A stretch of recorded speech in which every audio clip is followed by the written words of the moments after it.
Réaliste, drôle, dark, traditionnel, pop, il y a des tatouages pour tous les goûts. Cela commence souvent par un premier motif minimaliste, puis en général, un tatouage en appelant un autre, cela peut aussi devenir une addiction. Quand tu te regardes dans le miroir, tu vois plus les tatouages, et tu vois vraiment les zones blanches, les zones non tatouées. Et du coup, ça fait vraiment cette sensation de vide. En fait, t'as envie de mettre des trucs en fait, pour remplir justement cet espace vide. Et du coup, à force, ça se remplit gentiment, quoi. Autre tendance, la taille des tatouages. Ils sont de plus en plus grands.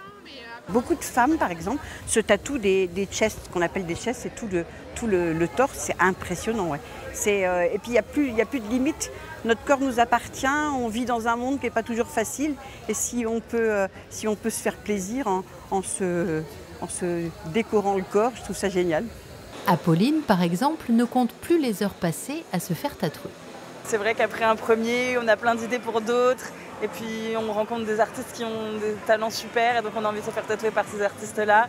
Et ça fait un peu l'effet boule de neige, mais dans le bon sens du terme. Quelle que soit sa peau, sa morphologie, aujourd'hui, le tatouage séduit de plus en plus. Et même depuis peu, apparaît une nouvelle clientèle. Là, ce qu'on voit arriver depuis quelques temps, c'est des personnes très âgées. Qui, à leur époque, le tatouage, c'était quelque chose de très marginal.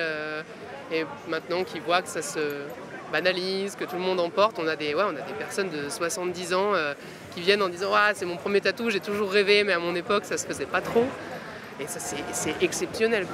Des univers et des talents multiples à découvrir jusqu'à dimanche soir à Quimper.